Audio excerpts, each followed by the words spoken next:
If you like these videos, please check out my full course at www.lsat.totaltestprep.net with tons of clearly explained actual LSAT questions written by someone who's mastered test and helped others master it, and an evaluation period where you only pay if you want to continue.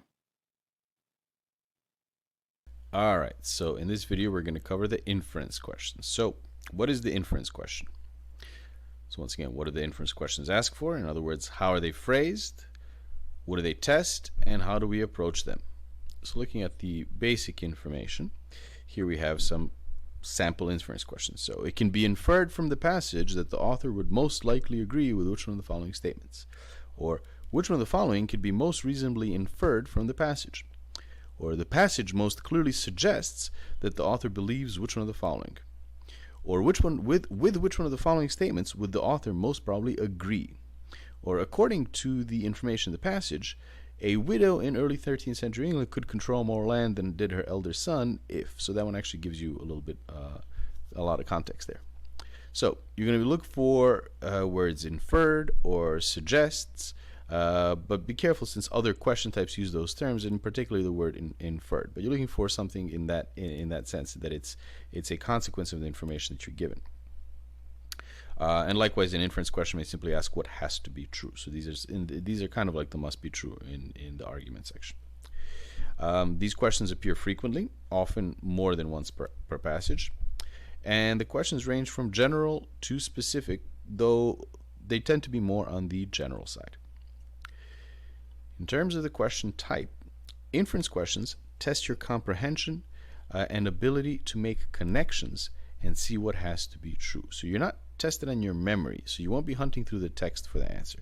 These questions are actually going to be quite similar to the inference must be true questions in the argument section. The main difference is that of course, you're not always going to be dealing with such a short segment. It's going to be a bit more information. And as in the argument section, you're basically looking for an assumption or implication of a piece of information in the passage, or a combination of several pieces of information. And the more specific questions will deal with a narrower range of sentences, while the more general questions can actually include the entire passage and will ask for broad generalizations. Okay, in terms of the basic approach, it's important to analyze the answer choices. So a lot of work is going to be done in the choices. So depending on whether or not the question is more general or specific, you'll be dealing with more information.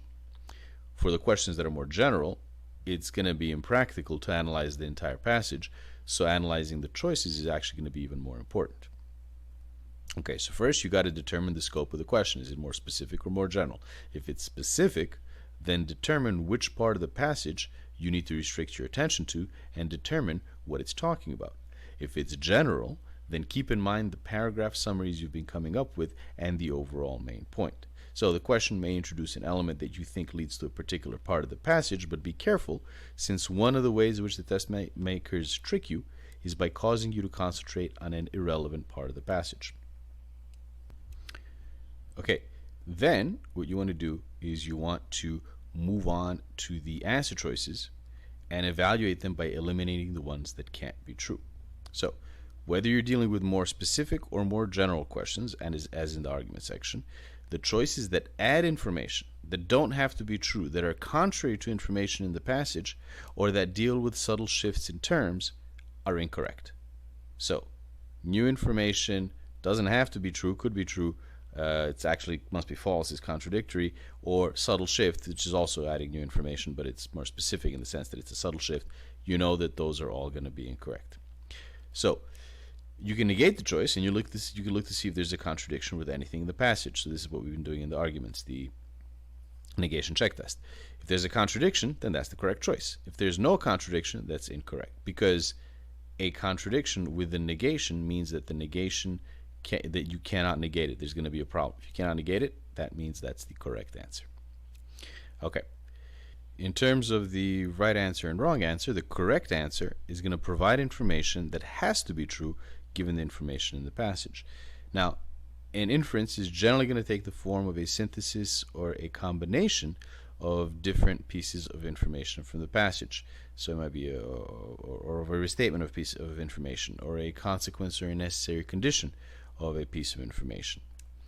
Something that has to be true can't be falsified, so when you take the negative of an inference, there will be a contradiction with some piece of information in the passage. Now, there's no essential difference between more specific and more general pieces of information. More general questions take more time because you have to look at more information, whereas the specific questions, you're restricted to a smaller area. But in terms of logic and in terms of how you approach it, it's essentially the same thing. That's to do with the correct answers. The incorrect answers will not provide information that has to be true. So any new information means that that choice is incorrect, since new information doesn't correspond to anything in the passage, and there's no way of knowing if it has to be true. So you need to pay attention to shifts in terms. Choices that could be true instead of having to be true are also wrong. Pay attention to adjectives, quantifier adjectives such as many or some or most, etc. Those will tend to be important in situations where you have to be precise. There will also be opposite choices, so information that cannot be true. So that's also something that is incorrect. And something that doesn't have to be true can be falsified. So when you take the negative of the choice, there won't be a contradiction with any piece of information in the passage. And once again, there's no essential difference between more specific and more general questions. Okay, so in terms of a quick summary, the basic approach to doing these questions is to have a good idea of whether the question is asking you to look at a specific area of the passage or the passage in general, and then to spend time evaluating the choices to see which one has to be true. You don't have to take the negative of every choice, but it helps a lot with the one that you think is the correct answer and with any that you're not sure about.